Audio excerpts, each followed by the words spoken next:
여러분, 우리가 다 이미 알고 있는 것처럼 세상에 존재하는 모든 것들은 다양한 원리를 통해 만들어지고 그 원리를 통해 움직이고 유지됩니다. 여러분, 어떤 것도 원리 없이 그렇게 만들어지거나 또한 유지되는 것은 없어요. 다 원리가 숨어 있어요. 지금 에어컨을 돌아가는 원리가 저 안에 있죠. 그러니까 그 에어컨을 전원 버튼만 딱 누르면 이 공간이 시원해지는 것을 우리는 경험하게 됩니다. 그러니까 이 땅 가운데 원리가 없는 것은 없어요. 그렇기 때문에 그 원리를 발견해서 그것을 우리의 삶에 잘 사용하면, 적용하면 굉장한 유익을 얻게 됩니다. 식물을 봐도 그렇습니다. 여러분, 식물을 키울 때, 특히 농작물을 키울 때 보면 어떤 농작물은 햇빛을 많이 받아야 되는 농작물이 있고 어떤 농작물은 햇빛을 적당히 받아야 되는 농작물이 있어요. 또한 어떤 농작물은 물을 많이 필요로 하는 농작물이 있고 또한 어떤 농작물은 적당하게 물이 필요한 농작물이 있습니다. 그러니까 각각이 다 그 성장하고 자라가고 유지되는 원리들이 다르다라는 거예요. 그래서 원리를 파악하는 것이 중요합니다. 잘못 원리를 파악하면 어떻게 되냐 하면 잘못된 원리를 적용함으로 열심히 성장시키고 키우려고 했는데 오히려 해가 되고 위험에 처하는 경우가 우리 삶 가운데 많다라는 거예요.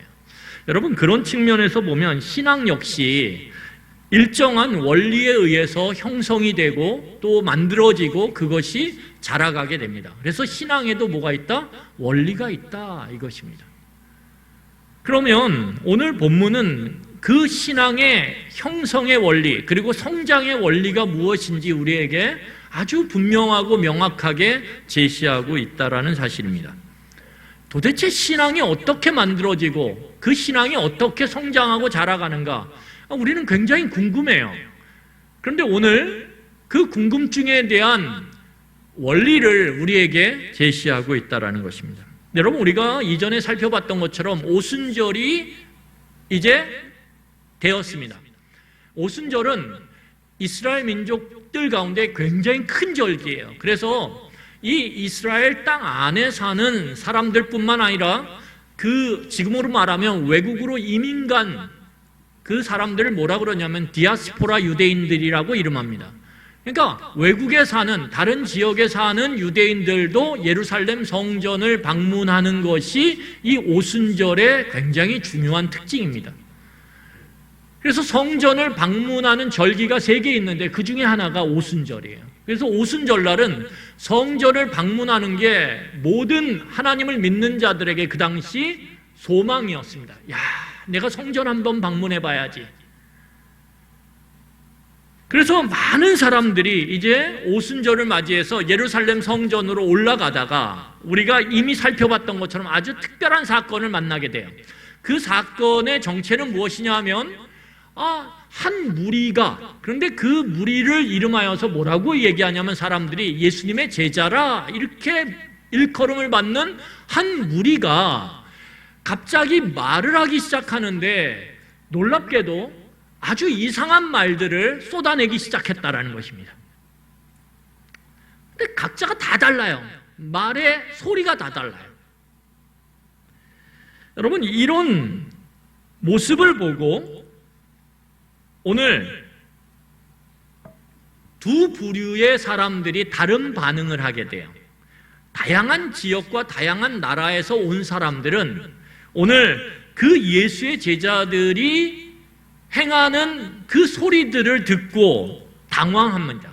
여러분, 당황해요. 여러분, 우리가 보통 이 당황을 왜 하죠? 왜 할까요? 당황을.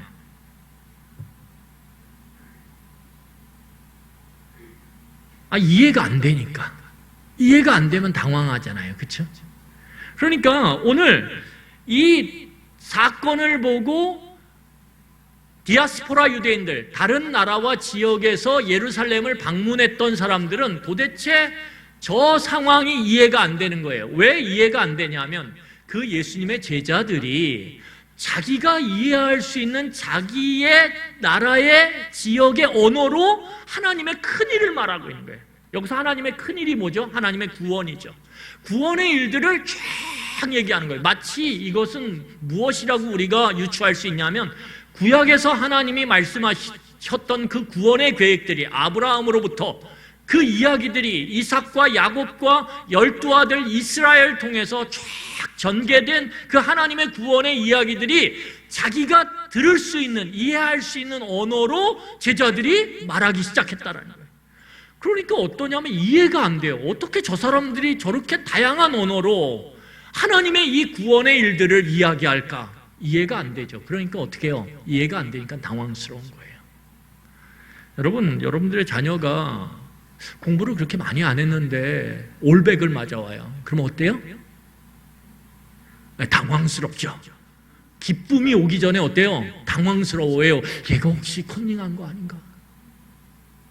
얘가 혹시 정신이 약간 이상해진 게 아닌가? 당황하게 돼요. 왜요? 이해가 안 되니까.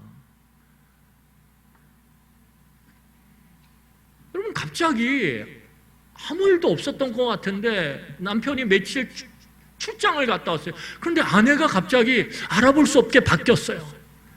너무 아름답게. 그러면 여러분 좋겠습니까? 남자분들 대답해, 좋겠습니까? 좋기는요. 당황스럽죠. 이거 수술한 거 아니야? 뭐 이러면서 여러 가지 생각 안 하겠습니까? 그러니까 이해가 돼야 기쁘고 받아들여서 좋아할 텐데 이해가 안 되니까 당황스럽죠. 또 한 부류는 뭐냐면, 반응이, 그 사람들은 우리가 이미 살펴봤던 것처럼 그 제자들을 향해서 어떻게 해요? 손가락질하며 조롱했다라는 거예요. 왜 손가락질하며 조롱했을까요? 술 취했다라고 봤거든요. 술 취했다고. 저거 아침부터 이 오순절날 수많은 사람들이 성전에 제사를 드리러 올라오는데 도대체 저 사람들은 누구길래 저렇게 볼상사납게,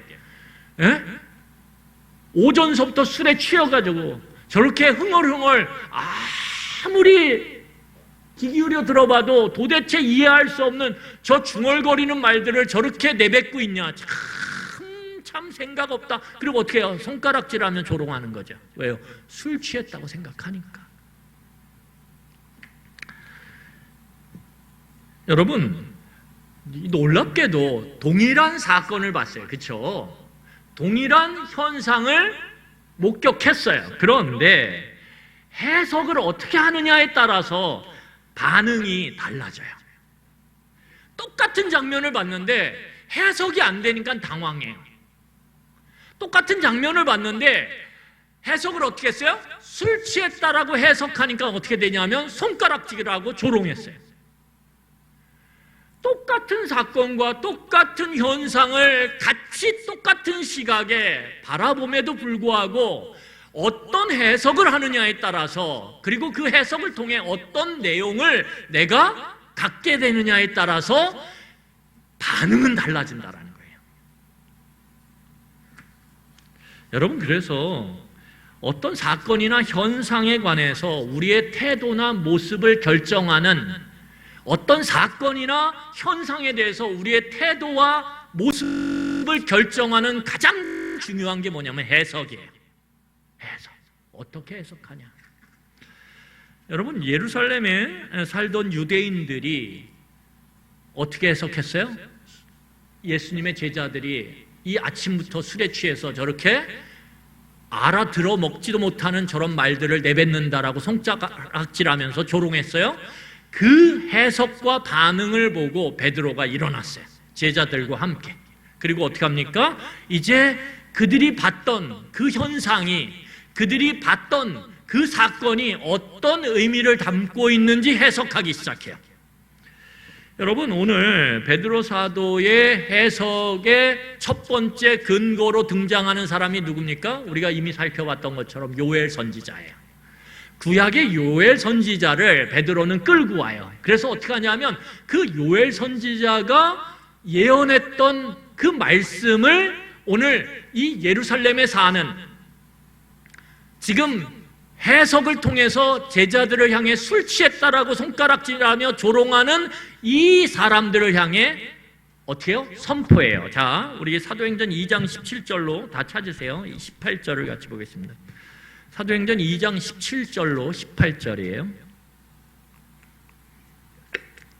우리 2장 17절로 18절, 여기는 안 나와요. 우리 같이 읽겠습니다. 시작. 하나님이 말씀하시기를 말세에 내가 내 영을 모든 육체에 부어주리니 너희 자녀들은 예언할 것이요 너희 젊은이들은 환상을 보고 너희 늙은이들은 꿈을 꾸리라. 18절. 그때 내가 내 영을 내 남종과 여종들에게 부어주리니 그들이 예언할 것이요. 여러분 여기 보면 뭐라고 나오냐면 말세, 종말의 시간이 이제 시작되면 그 시작됨과 동시에 어떤 일이 일어나냐면 구약에서는 하나님의 영, 그 성령께서 아주 특별한 사람에게만 임해요. 특별한 사명을 맡은 아주 소수의 특별한 사람에게만 임해요. 그런데 이게 말세가 되면 어떤 일이 벌어지냐면 요엘 선지자가 이렇게 얘기한 거예요. 종말의 시간이 시작되어지면 세상의 시간의 이제 끝은 몰라요. 아무도 몰라요. 끝을 안다라고 이야기하는 사람은 다 잘못된 사람들이에요. 끝은 모르는데 언제 끝날지 그건 하나님만 아세요. 예수님께서도 뭐라고 말씀하세요? 제자들이 언제 끝이 올까요? 라고 분명하게 물었을 때 예수님이 뭐라고 말씀하시냐면 그것은 나도 모르고 너희들도 모르고 누구만 알아요? 아버지 하나님만 아신다라고 이야기했어요. 그래서 그 끝을 안다라고 얘기하는 사람들은 다 잘못된 사람들이에요. 그러면 뭐는 알 수 있냐? 시작은 알 수 있다라는 거예요. 시작. 오늘 요엘 선지자가 이 종말의 시작이 언제 되냐면 뭐예요? 그 특정한 사람에게 부어졌던 임했던 성령이 모든 믿는 자들에게 임하는 시간이 오면 그때가 뭐예요? 이제 종말의 타이밍이 온으로 딱 켜졌다라는 거예요. 놀랍게도 거기에는 구분이 없어요. 여러분 구약에서는 제가 특별한 사람에게만 임했다 그랬죠. 왕, 선지자, 제사장 이런 사람에게만 임했어요 주로. 그런데 종말의 시간이 탁 온으로 켜지면 빈부 귀하 그건 모든 것을 초월해서 하나님의 영이 임하고자 하는 믿음의 사람들에게 다 임한다라는 거예요.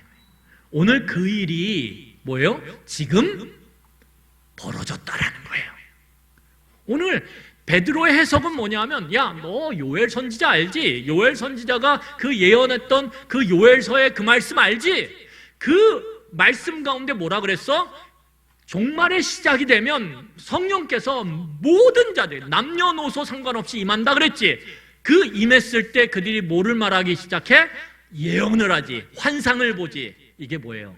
이게 하나님의 말씀을 선포하기 시작한다라는 거예요.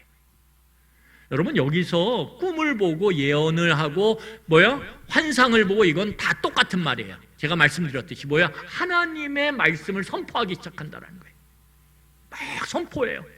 이야기해요. 주변에 하나님의 말씀을 전하기 시작해요. 이런 일들이 일어나기 시작한다라는 거예요. 그러니까 오늘 베드로가 해석한 게 뭐예요? 이제 너희들이 본 그 장면은 하나님의 종말의 타이밍이 이제 온으로 켜졌다라는 걸 의미해. 이렇게 이야기하는 거예요. 그런데 여기서 멈추지 않고 베드로의 해석은 종말의 시작이 되어지면 성령께서 오시게 된 이 사건과 연결된 게 뭐냐 하면 뭐예요? 그 전에 누가 오세요? 메시아가 오신다라는 거예요. 이미 이사야 선지자를 통해서 메시아의 오심을 이미 예언했어요. 그리고 메시아의 오심과 연결된 게 뭐예요? 성령의 임재라는 거예요. 그래서 오늘 이 베드로는 누구를 또 데리고 오냐 하면 누구를 데리고 와요? 시편을 쓴 다윗을 데리고 와요. 그리고 다윗이 이야기했던 그 이야기들을 쫙 풀어놓는데 그 전까지 이 말의 주인공은 이 다윗이 이야기했던 이 말씀의 주인공은 다윗이지라고 생각했던 그들의 그 사고, 고정적인 사고를 깨버려요. 왜냐하면 잘 봐라. 다윗이 썼던 시편에 나라고 하는 사람이 보면 어떻게 죽지. 그런데 부활해. 그리고 승천해서 하나님의 우편에 앉아. 여기서 하나님의 우편에 앉는다라는 건 뭐냐면 하나님과 동격의 존재가 된다라는 거예요. 여러분, 우편에 누가 앉아요? 우편에. 아니, 남편 옆에 아내가 앉죠. 그렇지 않습니까? 네. 요즘 남편 옆에 강아지가 앉더라고요. 남편 옆에 고양이가 앉고, 이게 좀 하여튼 세태가 조금 이상해지긴 했는데, 그래서 고양이가 자기가 그 집안에서 넘버 2인 줄 알아요. 그리고 막 고양이, 강아지가 이래요. 여기 앉으라고, 내 앞에. 내 앞에. 먼저 딱, 저 집의 주인은 예를 들어서, 우리 엄마구나. 예를 들어 강아지가 생각하는 거예요. 그러면 어떻게 해요? 그 아내나 그 엄마가 딱 자리에 앉으면 어떻게 해요? 그 옆에 딱 앉죠. 남편은 어디 앉아요? 어디 앉아요? 강아지 앞에.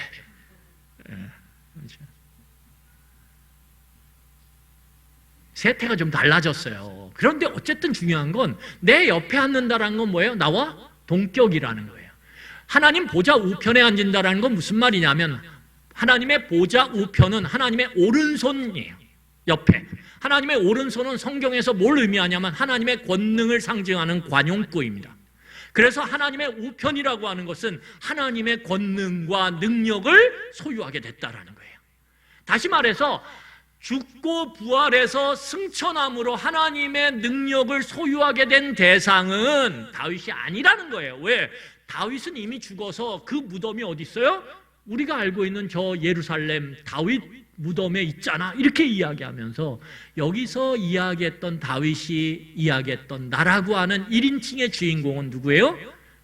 너희들이 죽였던 누구라고요? 예수님이라는 거예요. 왜요? 예수님이 죽으셨죠? 그런데 부활하신 걸 제자들이 다 봤거든요. 그리고 그분이 승천하시는 걸 보고 우리가 그분의 약속을 기다리면서 성령을 기다렸다라는 거예요. 여러분, 오늘 이 베드로가 해석을 하는데 동일한 사건에 대해서 어떻게 해요? 요엘 선지자를 끌고 오고 다윗의 시편을 끌고 와서 오늘 예수님이 도대체 누구인지, 그리고 그 예수님을 통해서 성령의 오심이 어떤 의미인지를 해석해서 전해줘요. 여러분, 그런데 중요한 것은 무엇입니까? 이 요엘 선지자와 다윗의 시편을 통해서 해석된 그 해석을 통해서 오늘 예루살렘에 사는 유대인들을 바라보면 그 유대인들은 누구예요? 메시아로 오신 예수를 죽인 자들이라는 거예요. 왜? 그들이 메시아를 너무 기다렸거든요. 메시아가 오셔서 자신들을 구원하기를 너무너무 고대했거든요. 그래서 이 1세기 당시에는 메시아 대망 사상이 온 팔레스타인 유대인들에게 가득 차 있었어요. 야, 이제 보니까 메시아가 오실 때가 됐어. 선지자들이 이미 구약에서 예언했던 그때가 아무리 생각해도 이때야. 그러면서 메시아 대망 사상이 사람들의 마음마다 어마어마하게 가득 찼거든요. 그런데 막상 예수님이 메시아로 왔는데 그 메시아를 어떻게 버렸어요? 죽여버린 거예요, 이들이.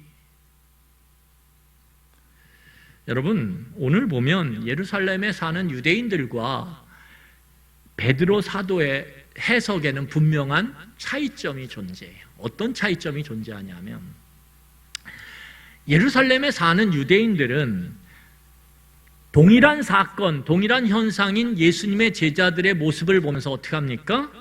직관적으로 해석해요. 직관적으로 판단하고 해석해요. 여러분, 직관이라는 게 뭐죠? 그냥 딱 보면 앱니다 이런 유행어가 있지 않았습니까? 딱 보면 아는 게 직관이에요. 남편이 딱 들어오니까 아이고 오늘 이렇구만. 그리고 딱 보고 판단하는 거죠. 그렇죠? 늦게 들어오는 거 보면서 어떻게 해요? 남편이 늦게 들어오니까 배를 딱 누르니까 문을 확 열면서 아내가 뭐라 그래요? 아이고 오늘 또 친구 만났구만. 이렇게. 이게 뭐예요? 직관이죠. 바로 보고 판단하는 거예요. 바로 보고. 여러분, 이 직관이라고 하는 것은 언제의 특징이냐면 20세기의 특징이에요.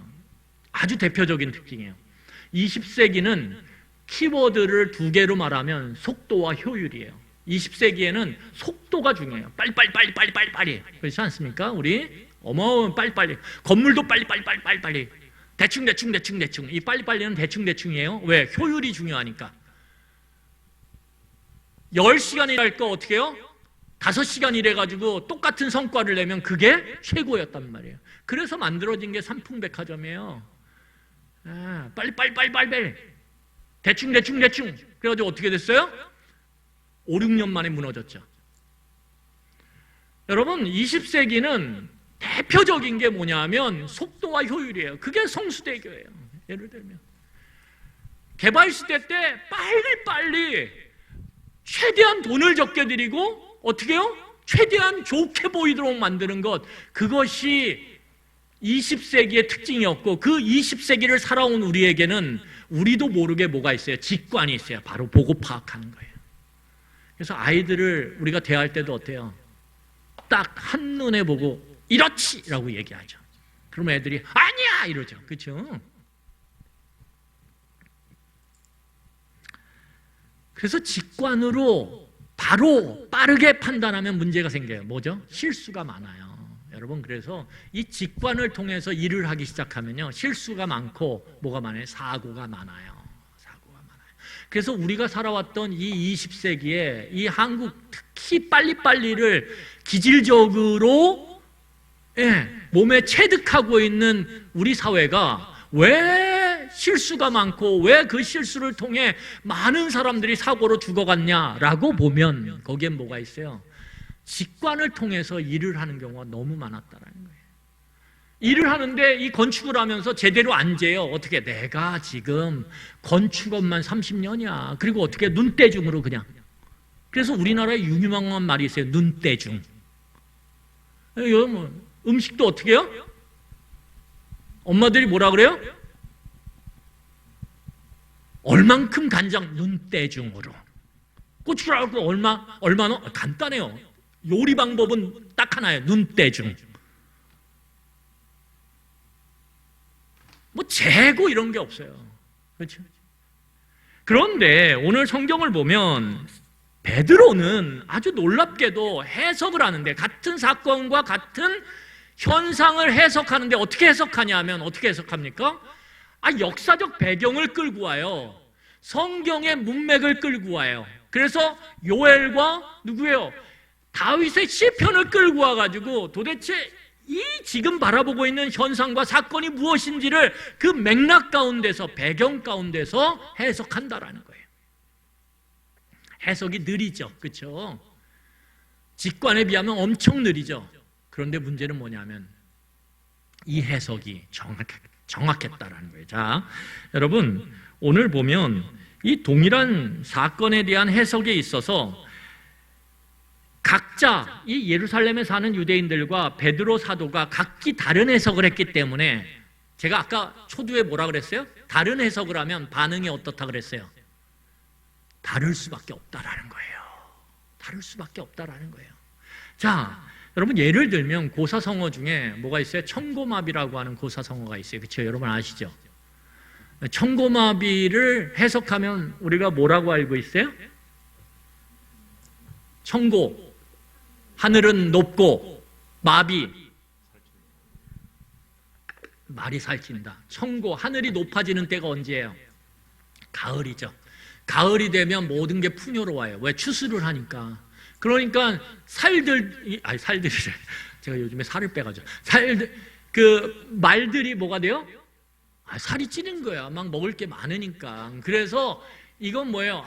가을의 그 풍요로움을 상징할 때 청고마비의 계절이 돌아왔다, 이렇게 우리 했어요. 그래서 그것을 한마디로 말하면 이렇게 표현하면 이거죠. 야, 가을 좋다, 이거예요. 그렇죠? 이게 직관적으로 해석한 거예요. 왜? 그 말뜻이 그렇잖아요. 직관적으로. 천, 하늘천, 고, 높을 고. 이렇게 해석을 하는 거예요. 그런데 같은 말인데 이것을 역사적 배경의 맥락하에서 해석을 하면 전혀 다른 뜻이 돼요. 여러분, 천고, 하늘이 높아요. 맞아요. 하늘이 높아지면 가을이 왔고, 가을이 오면 뭐가 되죠? 추수를 하죠. 그렇죠? 이 고사성어는 중국에서 왔죠. 그래서 중국 사람들이 가을이 되면 추수를 해요. 근데 추수를 하면 그 추수를 하는 때 뭐가 중요해요? 말이 중요한 거예요. 여기서 말이 어떻게 되냐면 비가 살이 찐다라는 게 아니에요. 잘 훈련된다라는 거예요. 아주 잘 훈련돼서 아주 튼튼해진다라는 거예요. 자, 여러분, 말이라는 건 언제 쓰이죠? 이 고대 농경사회에서 말은 농사를 짓는데 별 필요가 없어요. 언제 쓰이냐면 전쟁을 하는데 쓰이는 거예요. 말은. 그렇죠? 특히 이 중국을 배경으로 한 역사적 배경 가운데 말은 중국 사람들이 주로 타지 않고 누가 타냐 하면 저 초원 위에, 중국 위쪽은 초원이거든요. 그 초원을 달리는 흉노족이 타는 게 말이에요. 그래서 이 가을의 추수 때만 되면 잘 훈련된 말을 탄 그 초원의 흉노족들이 어디를 쳐들어와요? 이 추수를 하는 중국 땅으로 쳐들어와요. 한족한테. 그리고 그들이 1년 내내 땀 흘려서 농사 지었던 그걸 어떻게 해요? 송두리째 다 뺏어가요. 이 사람들이 어떻게 했냐면, 야, 농사 짓는데 힘들어 죽겠고 바빠. 그러니까 저 무너진 성벽 나중에 하자. 나중에 성 다시 좀 높이 쌓자. 나중에 그러다가 어떻게 된 거예요? 추수 때가 닥친 거예요. 그러면 바로 그 무너진 성벽 사이로 그 흉노족의 말들이 쳐들어와서 다 뺏어간다는 거예요. 그러니까 천고마비라는 게 뭐예요? 미리미리 어떻게 하자는 거예요? 흉노족이 말을 타고 쳐들어오기 전에 뭐 하라는 거예요? 뭐 하라는 거예요?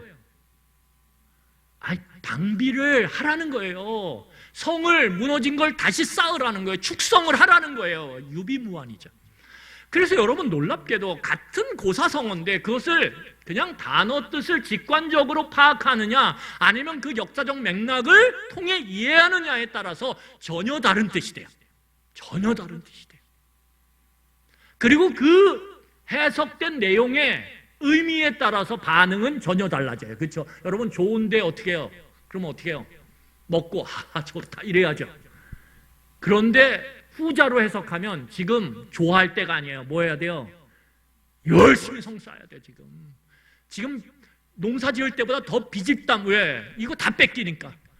그러니까 어떻게 해요? 목숨 걸고 낮밤 가리지 않고 성을 쌓아야 돼요. 전혀 다른 반응을 한다라는 거예요. 전혀. 어떻게 해석하느냐에 따라서.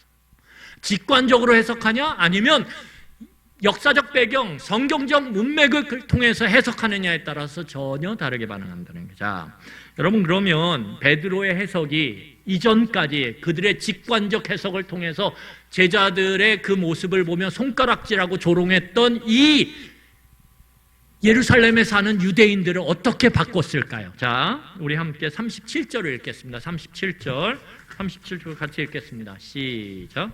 그들이 이 말을 듣고 마음에 질려 베드로와 다른 사도들에게 물어 이르되 형제들아 우리가 어찌할꼬 하거늘.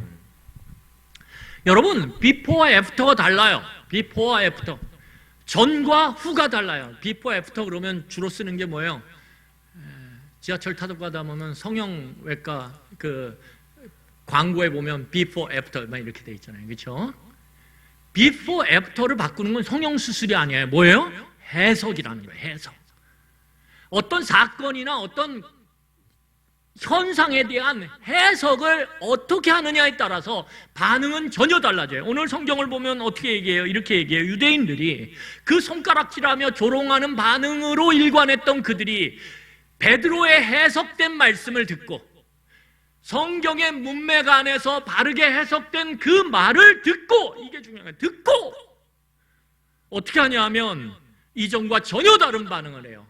비포와 애프터가 너무 달라져요. 손가락질하던 그 손가락이 어떻게 되냐 하면 그 제자들을 향했던 손가락이 자신에게 돌아와요. 그리고 어떻게 해요? 가슴에 통증을 느껴요. 여러분 거기 보세요. 마음에 찔림이 돼요. 가슴에 통증이 일어나요. 가슴에. 여러분 사람이요 마음에 통증이 일어날 때 어떻게 돼요? 뭘 할까요? 질문을 던져요. 질문. 여러분 내 몸에 갑자기 통증이 생겼어요. 그러면 여러분 어떻게 하세요? 물론 그냥 무시하고 지나가는 사람이 있고요, 통증을 못 느끼는 사람도 있어요. 잘 예민하게. 그런데 조금 통증이 예민한 사람들은 통증이 오면 어떻게 해요? 그 통증은 그 사람으로 하여금 묻게 만들어요. 어디다? 네이버에다. 그래서 조금 몸이 통증이 있다 그러면 어떻게 해요? 저만 그래요? 네이버에다 막 친단 말이에요. 요쪽 이 배 쪽이 찌릿찌릿해요. 뭐 이렇게 콕콕 쑤셔요. 그러면 한번 해보면 거기 막 의사들은 하여튼간 그냥 겁주는 데는 1인자예요.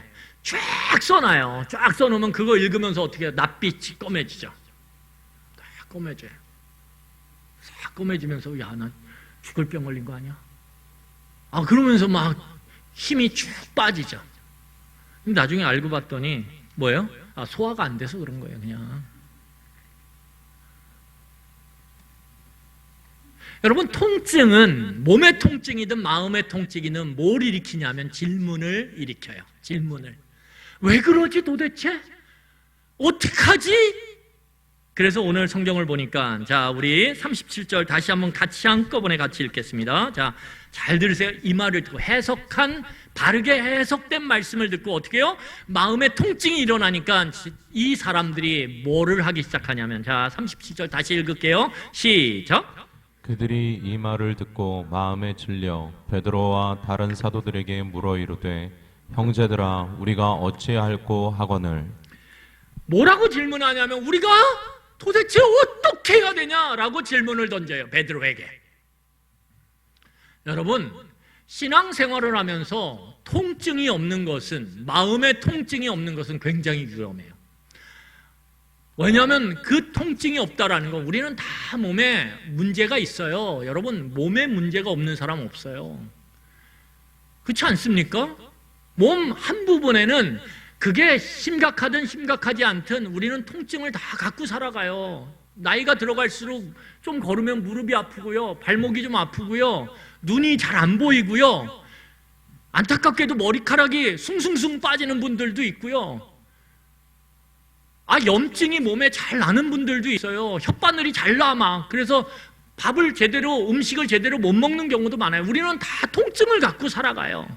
마음의 통증이 없는 사람이 어디 있어요? 있어요, 없어요? 있어요, 여러분. 그런데 그 통증을 못 느끼면 우리는 우리 삶에 대해서 질문을 던지지 않아요. 어떻게 할까? 여러분, 그게 더 문제예요. 여러분, 여러분들의 삶 가운데 내 남편과 내 아내와의 관계에 통증을 느끼셔야 돼요. 여러분, 나와 자식 간의 관계 안에서 통증이 느껴져야 돼요. 내가 다른 사람과의 관계 안에서 통증이 느껴져요. 통증이 느껴져야 질문을 하는 거예요. 도대체 이렇게 살면 안 되는데 어떻게 할까? 그런데 그 통증이 그냥 살아가면 느껴지지 않아요. 무감각해져서. 감각이라는 건 적응성이 뛰어나거든요. 여러분, 그래서 감각이 어때요? 처음에 이 무술을 하는 분들이요, 막 이걸로 어떻게 해요? 산에 올라가서 소나무를 막 쳐요. 막 쳐요.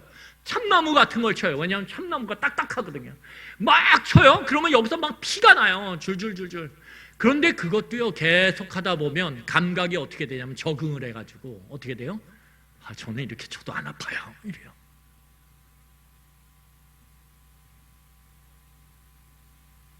마음의 통증을 느끼게 할 수 있는 건 뭐냐면 하나님의 바르게 해석된 말씀이 들려줘야 돼요.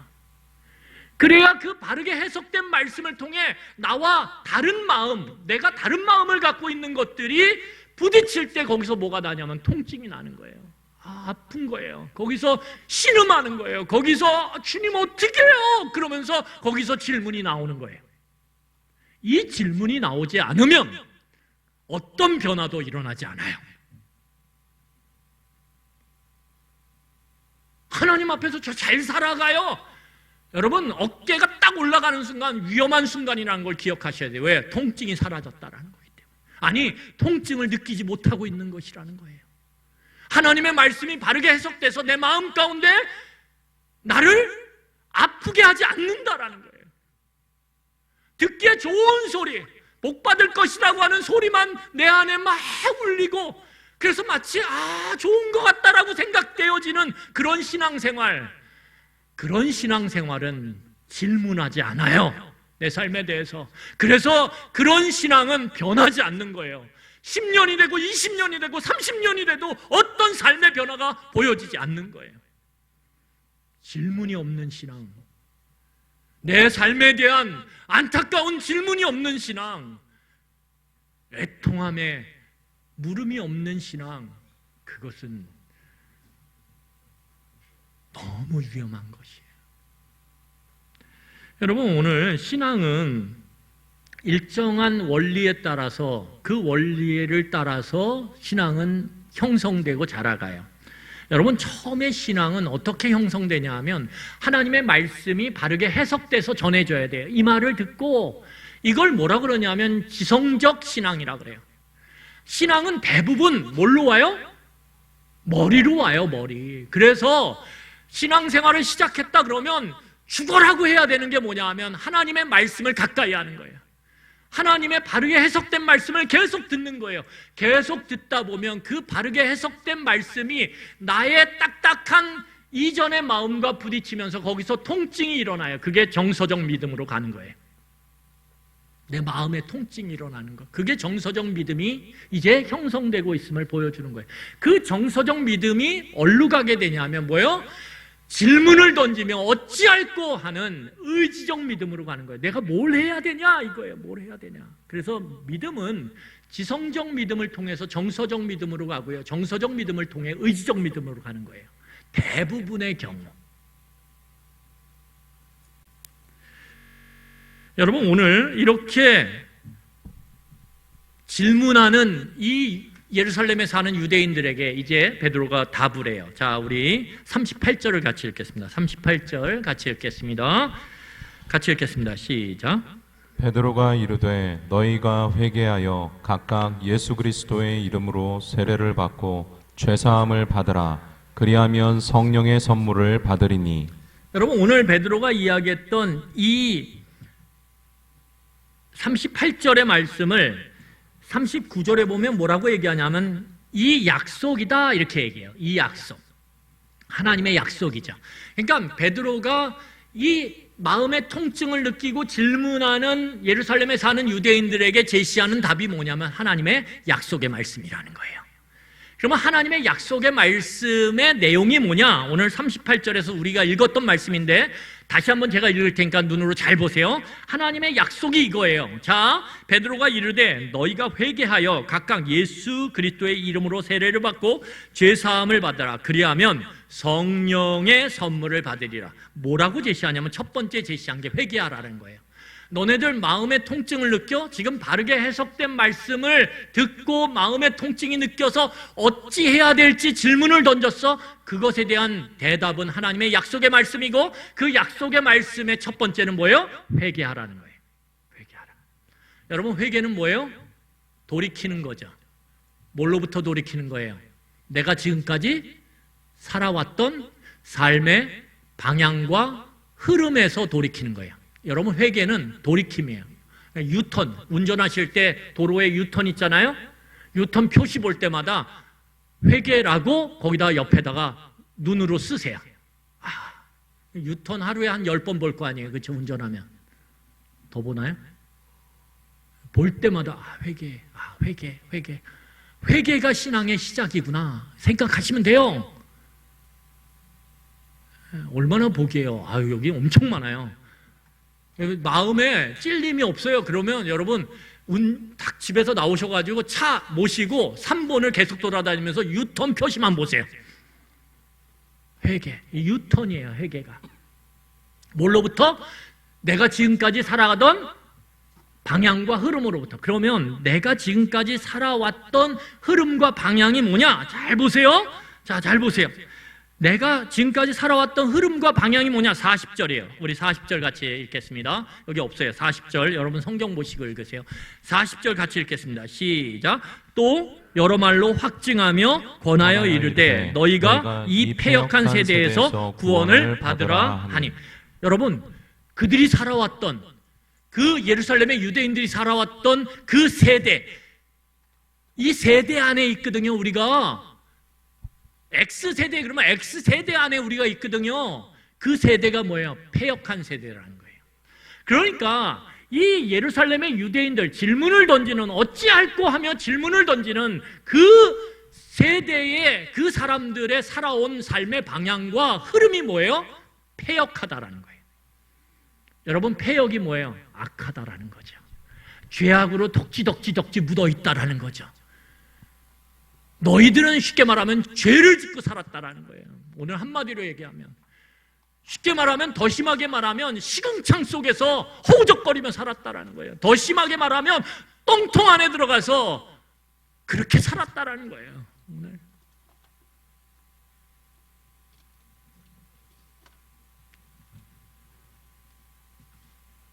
여러분, 얼마나 가슴 아픈 얘기야. 시궁창인지 모르고 그 물을 받아 먹으면서 좋다 하고 살았다라는 거예요. 너희들의 지금의 인생의 방향이 거기로부터 돌아서야만 된다라는 거예요. 그걸 돌아서지 않으면 안 된다라는 거예요. 여러분, 이 돌아섬이라는 게요, 참 쉽지 않아요. 왜냐하면 돌아서면 죽을 것 같거든요. 남들이 가는 저 방향에서 돌아서면 나만 낙오되고 소외될 것 같거든요. 그런데 더 중요한 건 뭐냐 하면, 이 패역한 악한 세상의 흐름과 방향에 같이 발을 맞춰 가면 그 사람들, 악한 사람들로부터는 소외가 안 될 거예요. 그런데 누구로부터 점점 소외돼요? 그 반대편에 계신 하나님으로부터 점점 소외되죠. 그게 뭐예요? 하나님으로부터 점점 멀어진다라는 거예요. 점점. 그래서 여러분, 놀랍게도 이 아담과 하와가 죄를 지음으로 하나님과 함께 거하던 에덴 동산 동편으로 쫓겨났어요. 쫓겨났는데 그 자식을 낳은 자식들 중에 에서가 있었어요. 에서는 또 패역한 그 길을 가요. 거기서 돌아서지 않아요. 그 죄의 길에서 다시 회개하고 돌이키지 않아요. 그리고 어떻게 합니까? 더한 죄를 져요. 그러자 그는 하나님으로부터 더 멀어져요. 더 멀리 떠나가요. 그게 뭐예요? 하나님으로부터의 소외죠. 그래서 하나님으로부터 소외되면 세상 사람들과 같이 있으며 그 방향의 흐름을 맞춰 괜찮은 것 같죠. 그 사람들이랑 있을 땐 맞아, 지금처럼 이렇게 가는 게 좋은 거야. 조금 죄를 지어도 내가 이것 얻으면 괜찮아. 그 사람들이랑 있을 때는 어떻게 해요? 잔짱 하면서 마치 이 길을 가는 게 평안한 길이고 행복한 길이라고 생각되는 것 같죠. 그런데 돌이켜서 집에 혼자 있으면 불안함이 끊이질 않아요. 염려가 끊이지 않아요. 어두움이 자기의 삶에 쫙 드리워져요. 그게 하나님으로부터의 소외예요. 하나님으로부터 멀어지는 거예요. 거기로부터 돌아서라는 거예요. 그래서 하나님과 가까워지라는 거예요. 여러분, 하나님과 가까워지면 어떤 일이 생길까요? 우리 제가 이제 미국에서 유학을 할 때 안타까운 건 경찰관 출신의 그 교수님이 계셨어요. 아주 그 교수님은 미국 사람들은 좀 특이해요. 아주 사냥하는 걸 좋아해요. 총이 있으니까. 그래서 이 경찰관 교수님이 어떻게 하냐면, 수업 때마다 자기가 잡은 곰 있잖아요. 곰을 총으로 잡는데 곰 잡은 거를 이렇게 딱 놓고선 자기가 사진 찍은 걸 막 보여주고 맨날 수업 때마다. 그래서 데이비슨 교수라고 하는 분인데, 이분이 제가 박사과정 끝나고 돌아오는 시점에 그 마지막 학기 때 수업을 했는데 이분이 암에 걸렸어요. 그래가지고 저희 그 지역에서 조금만 내려가면 노스캐롤라이나에 듀크 대학이 있거든요. 그 듀크 대학의 병원이 좋아요. 그 병원에서 수업을 하기 전에 그 암에 대한 치료를 한다고 내려갔다 왔는데, 내려가는 거예요. 저희 동네 버지니아였으니까. 내려갔다 왔는데 어떻게 하냐면 수업 시간에 딱 하니, 점심시간 끝나고니까 딱 이 강대상에 뭐가 있어요? 맥도날드 햄버거랑 콜라 딱 있는 거예요.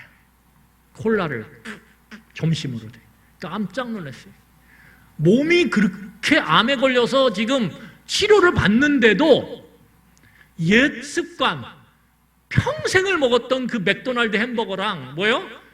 그 콜라를 여전히 먹는 거예요. 제가 한국으로 돌아와서 돌아가셨어요.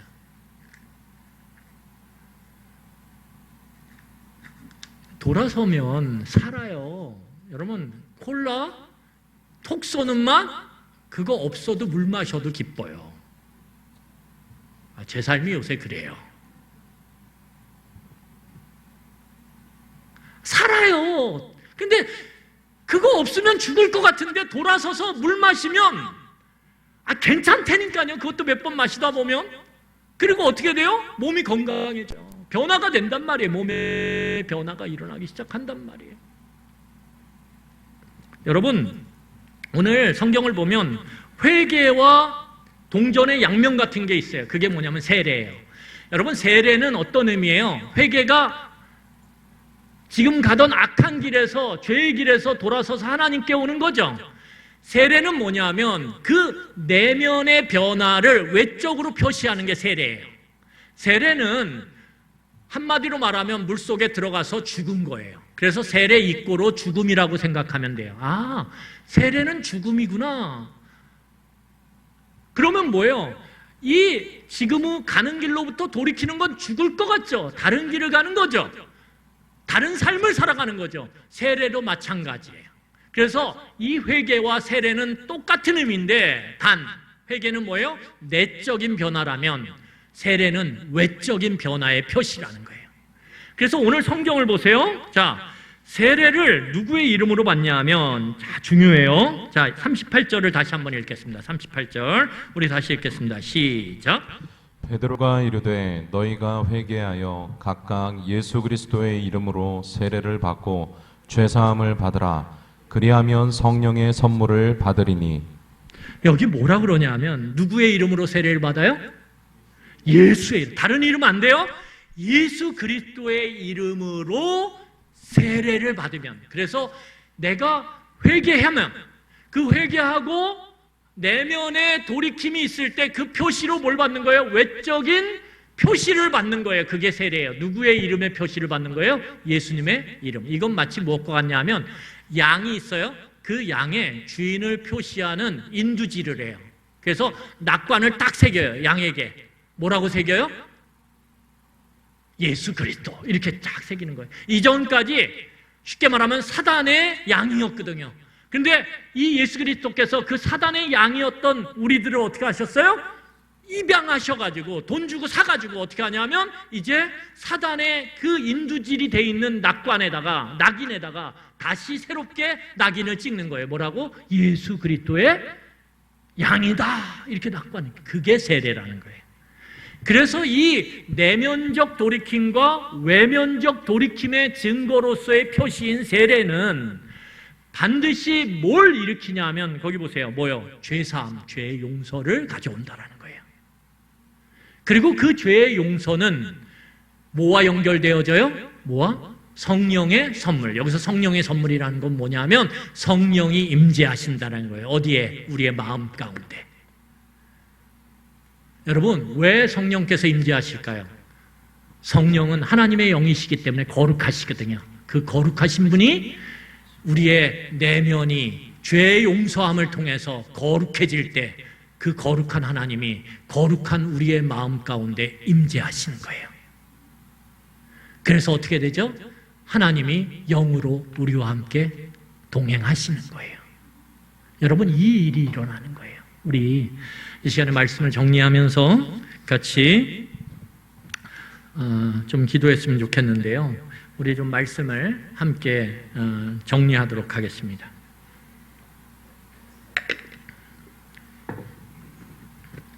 여러분, 성령이 임한다라는 건 아주 특별한 어떤 일들이 일어나는 그것 아니에요. 물론 하나님의 필요에 따라서 제자들이 각기 다른 나라와 다른 지역의 언어로 말을 했던 것처럼 하나님의 구원을 이야기했던 것처럼 그런 특별한 일이 필요에 따라서 일어날 수 있어요. 하지만 보편적인 이유의 하나님의 그 성령의 임재하심으로 일어나는 역사를 보면 그 역사는 뭐예요? 하나님과의 동행함이에요. 여러분, 죄로 가득 찬 우리의 마음은 하나님이 계실 곳이 없어요. 죄로 가득 찬 우리의 마음 가운데는 하나님이 머물 곳이 없어요. 하나님의 영이 거할 곳이 없어요.